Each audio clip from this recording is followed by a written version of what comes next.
Hello and welcome to Decorating Pages. I am your host, Kim Wannop. How's it going? I'm not a sports podcast, but let's talk about the bowl. Because I, if anyone knows me, am a huge Philadelphia Eagles fan. My blood runs green, and it has since I've been born. I'm born into it. It's not always been this great, but man, was that one of the best Sundays of my life. And I got married on a Sunday.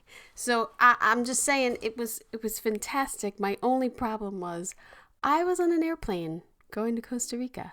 So I had to watch it, thank God, on the airplane, screaming for joy in silence. It was a very weird experience, but pretty sure everyone on the plane knew who was winning because I had some Eagles gear on. Come on. And I almost bought a whole round of champagne for the plane when we were done, but my husband and I just cheersed. What a fantastic game that was. I would say commercial-wise, I wasn't really paying attention. I couldn't do it.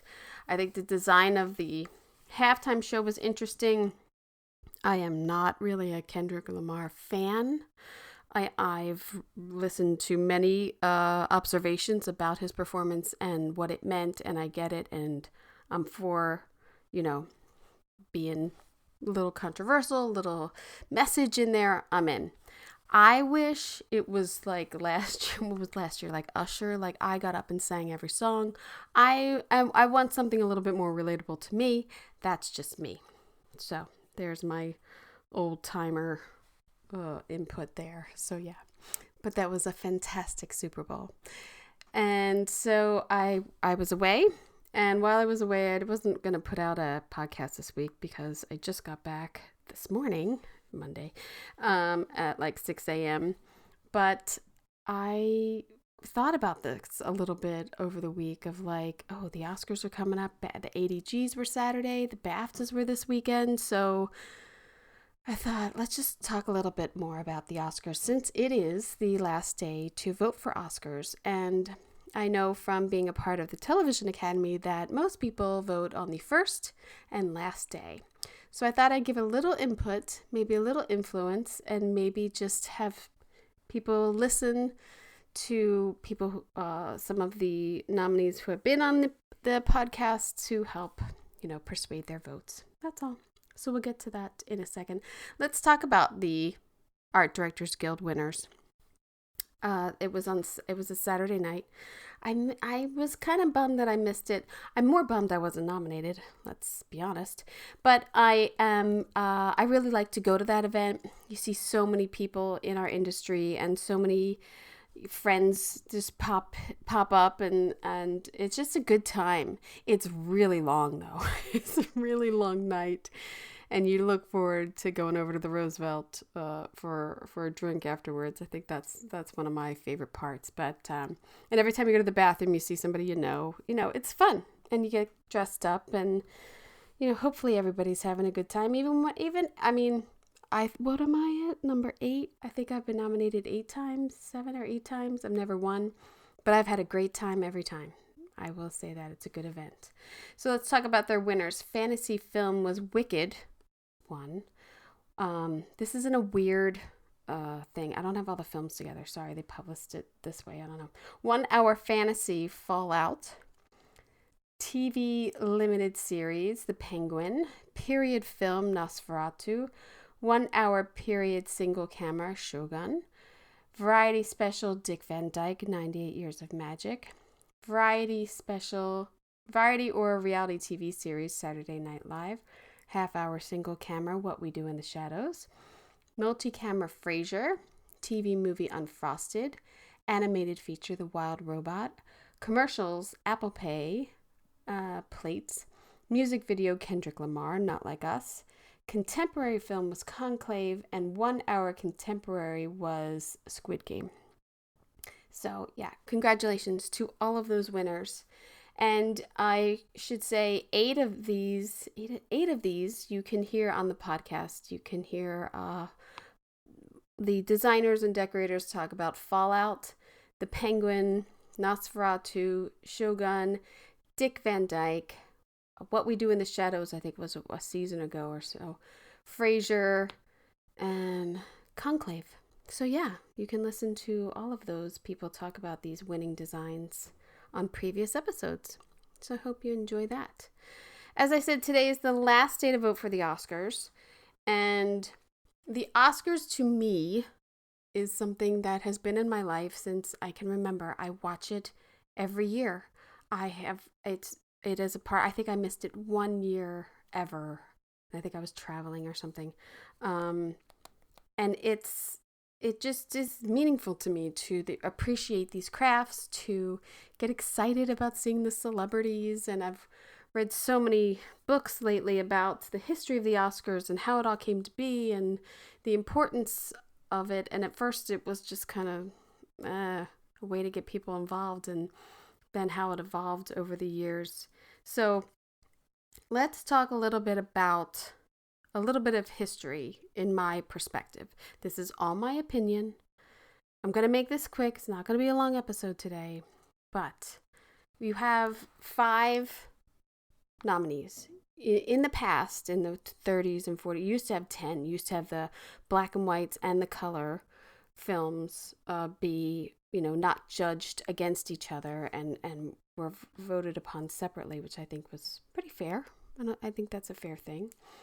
It's very hard to, give only 5 nominations out when there are so many good films and, things like even the substance and something new and exciting, like something different that, you can't compete sometimes with Dune, but it's still a very interesting design. I think that's one of the reasons it's interesting to go back and look at the ADG nominations, which they still have on their website. At least they do.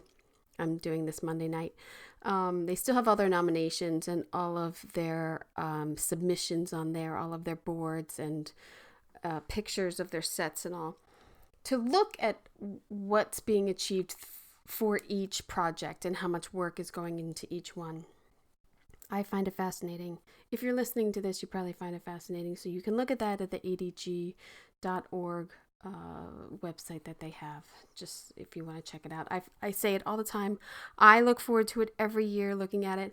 I have asked those over there. I asked one person, Dina, if you could just keep it up. I mean, you have years and years of people submitting all of these photos and pictures of their sets. Like, let people see them. Like, what if I want to go back and look at like the nomination of so and so back in the 90s, even as a reference? It's I don't know. You have all that information. I would hope that you would let people see it. That's all. Dorks like me and you. Yeah, us. So let's talk a little bit about this year's nominees. The nominees are The Brutalist, Concave, Dune Part 2, Nosferatu, and Wicked. So in this past weekend, we had Conclave win the ADG, Nosferatu won the ADG, and Wicked won the ADG and BAFTA production design. So those were given out this weekend, and I was trying to think what else it would be of a tell of what's to come for the production design. I myself have a theory, which I didn't come up with this, but somewhere along the line someone had said that usually the winner of cinematography goes hand in hand with production design. And you can look throughout the years, it's pretty close. And even last year it broke. Oppenheimer won for cinematography and Poor Things won for production design. But in 2023, both of the winners were All Quiet on the Western Front. In 22, Dune. In 21, Mank. And then it broke again for the winner of cinematography in 2020 was 1917. And the winner of production design was Once Upon a Time in Hollywood. Now, if I go back, it's all perspective of looking back. If I go back and I watch 1917 versus Once Upon a Time in Hollywood, they're both brilliantly designed films and decorated. But looking back, I might have if I was a voter, I might have voted for 1917, just in my own personal view. I think again, I'm not throwing shade at anyone here. I'm just trying to say who I would have voted for. A lot of them are apples and oranges. 1917, a war film, against 1960s Once Upon a Time in Hollywood. It's very hard to compare them, but you do because you're a voter. So this year for the BAFTAs, The Brutalist won for cinematography. Okay, just letting you know. And so yeah. Now, do we think The Brutalist is going to win? Oh wait, that's what it was. The American Cinematographers Society, their awards are this coming weekend. Now, their nominations are Nosferatu, Wicked, Brutalist, Conclave, Dune, Maria, and A Complete Unknown. So you have the 5 that are nominated for Oscars also, but then they also added Maria and A Complete Unknown. I thought Maria looked fantastic. I don't know. I might have thrown my vote might have gone there instead of maybe another different Conclave. So I should also say that the ACS is giving their Board of Governors Award to Kathleen Kennedy this year. So that event is on Saturday night. I would die to talk to Kathleen Kennedy. I think last year or the year before, the ADG gave her their lifetime achievement. I don't know if it's lifetime achievement, but they gave her an award, and just to be in the room with that talent, and I was just in awe. I've just been in awe of her career and her producing skills for a really long time. So bravo that they're giving and recognizing her also. So yeah. All right, let's get back to it. Who's our nominees? All right, our nominees are The Brutalist, Conclave, Dune, Nosferatu, and Wicked. Let's break it down. It's very hard. I went through a whole thing last year of don't vote for your friends. Okay? I'm done voting for my friends. I want the best to win. And my friends do great work, but I want the best to win because I've done all of this research in the last year or so about previous winners of the Oscars and the history of production design throughout film, and I don't think what wins every year is necessarily what is represented in pushing us forward as designers and decorators. I gave examples of 1980, the film Tess, which is a period film, won over Empire Strikes Back and like The Elephant Man, and there was a Kurosawa film. Like, I don't get it. And then in 1968, which is 2001: A Space Odyssey, lost to Oliver, a period musical, which they built a lot of the set. They built this whole town. Like, I get it. They did a lot of work. It also lost to War and Peace, which was like 4 films worth of production design. Like, I don't know. I can't conceive how 2001: A Space Odyssey didn't win when you look back and how much we have all referenced that work and referenced those films and ripped it off and used it. So I know, in my opinion, the Academy does not get it right all the time. And so I guess I want everyone who is a voter to think about what is representing our design and pushing it forward. And even a lot of it is, you look at the 2000s and what starts to get nominated, and it's so much CGI and set extension and everything. But that pushed us. That pushes even the smaller films, have CGI. Even, they get a little help here and there. But the design of it, to me, I feel should be recognized for the best, which the 5 that are nominated are usually the best of that year. I think the Academy does kind of get it right, except in 1993 they didn't nominate Batman, or Batman Returns. Okay, so this year's nominees are, again, The Brutalist, Conclave, Dune, Nosferatu, and Wicked. Okay, let's break it down a little bit. The Brutalist, to me, I didn't like the film. It was way too long. You had an intermission, and I thought there was two different movies. The first movie I was in, second half of the movie, I don't know, no. And I just felt that I was a little bitter that they shot like Philly I was in like Romania or Bulgaria or something. Like, I was like, really? I mean, you could also talk about how none of these films were filmed in the United States, which is a real bummer. That's a real bummer, number one.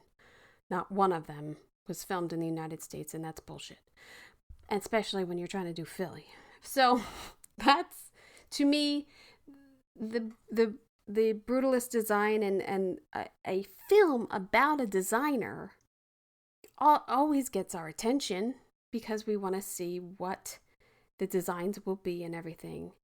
And so there's a wonderful, style and aesthetic that is created in this film, and the period of it.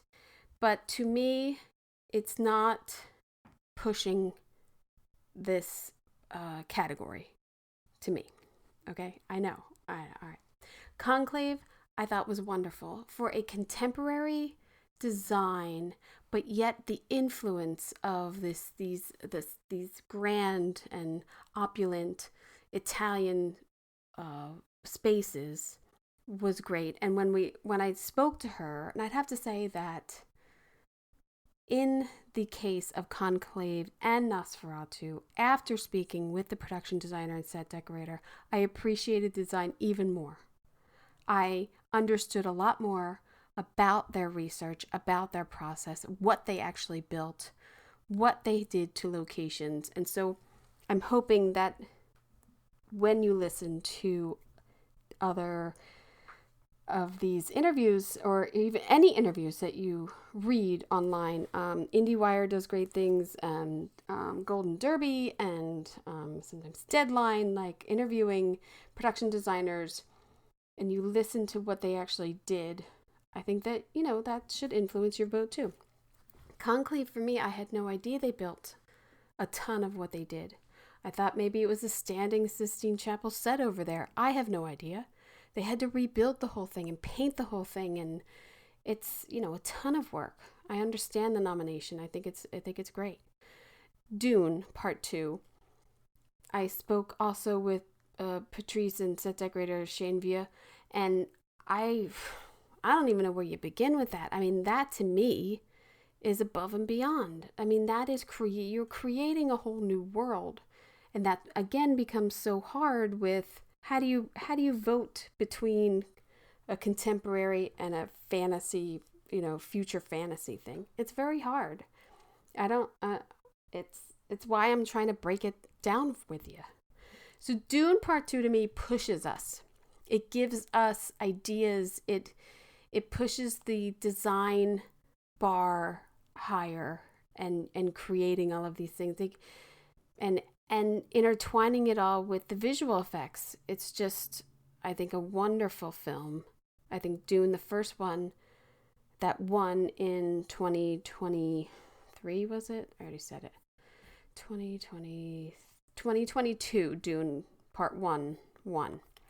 Now, let's be honest. It already won. All right? Let's just put it out there. It did already win. I know it's a whole new film. I know there's a lot of more different sets. I can't keep up with any of I told them in the interview, I can't keep up with any of the language of what your names are of your towns and your communities and everything. I don't get it. I'm not like a diehard Dune person, but I appreciate everything that went into the design of that. But they did win before. So let's keep that in mind. Now, next, Nosferatu. I said it here when I saw it. I'm not into it. I don't need, did we need another Nosferatu? I don't know. But to separate the film, again, from the design, it's gorgeous. The cinematography is gorgeous. The costumes are gorgeous.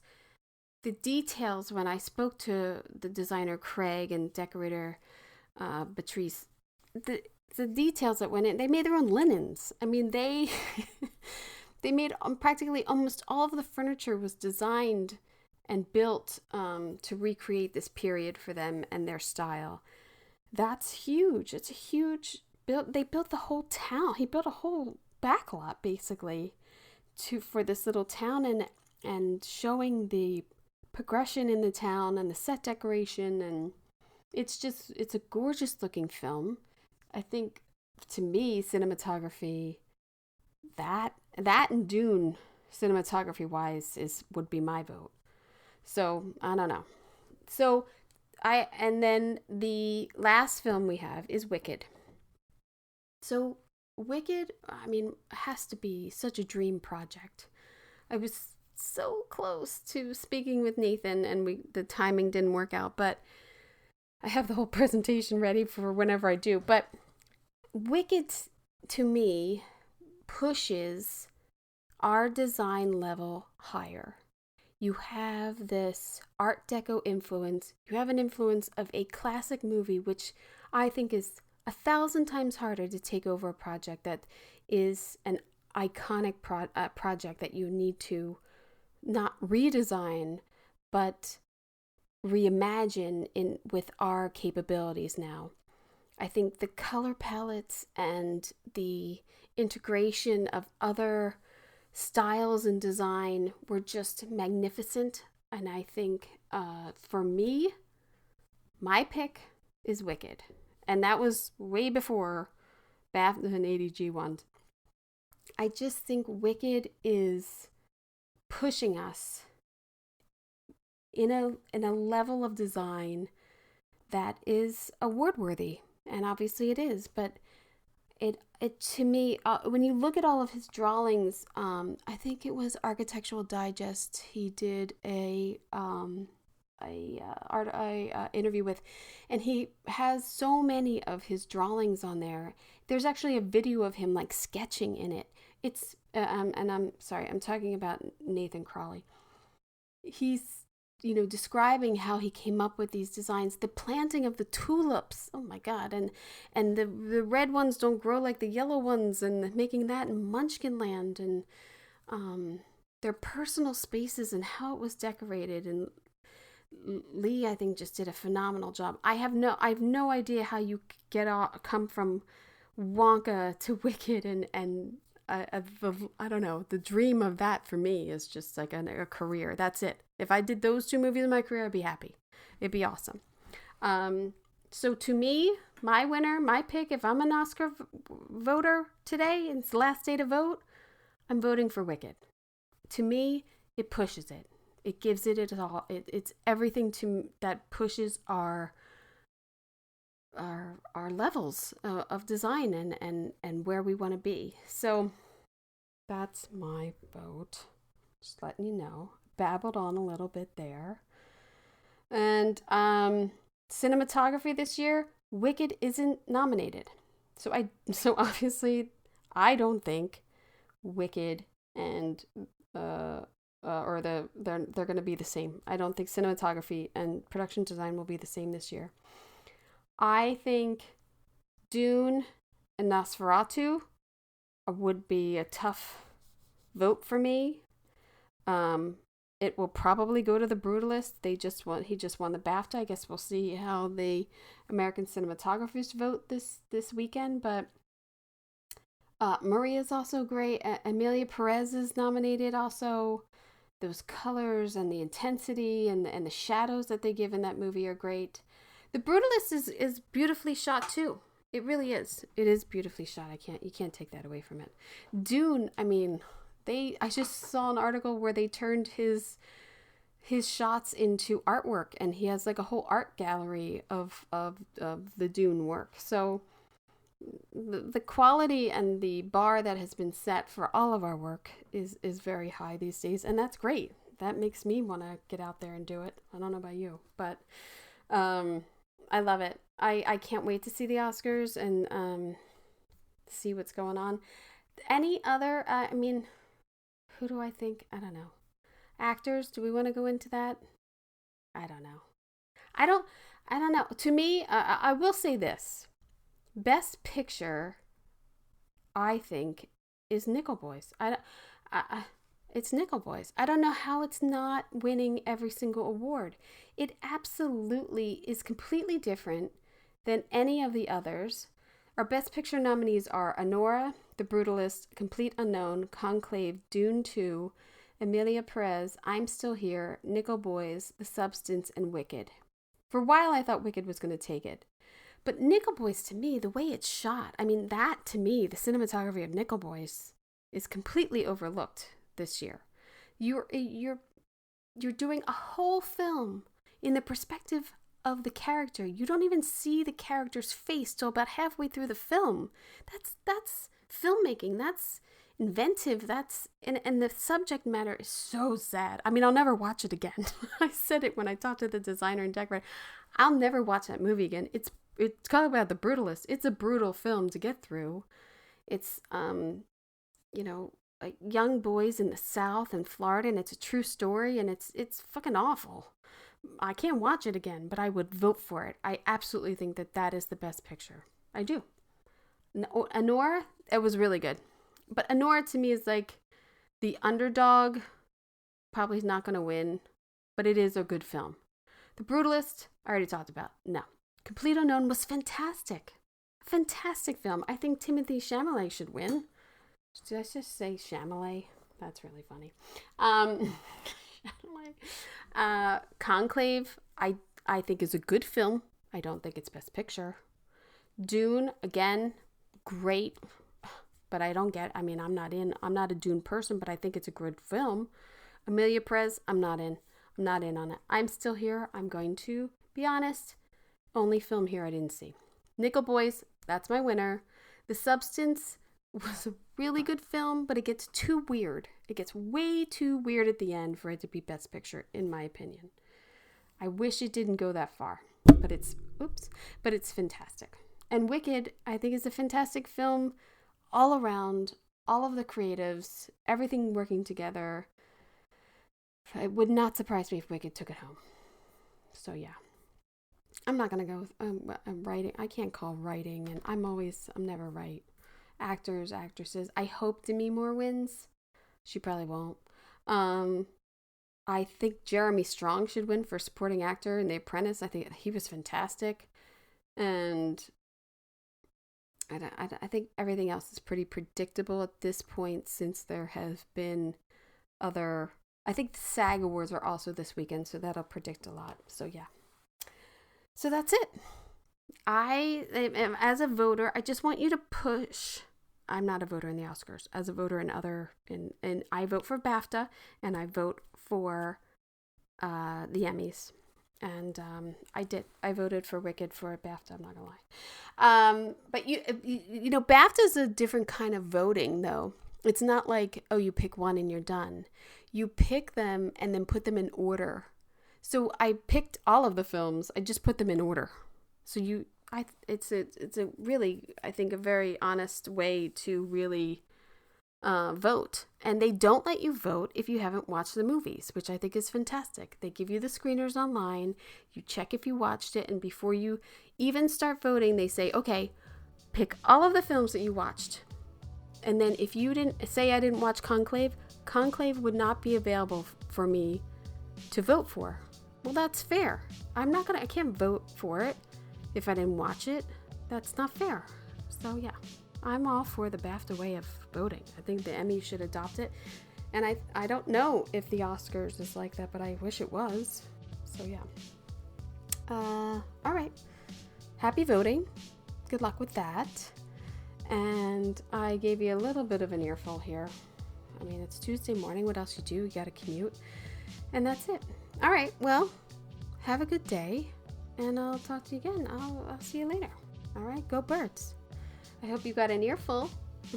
I'm Kim Wannop for Decorating Pages.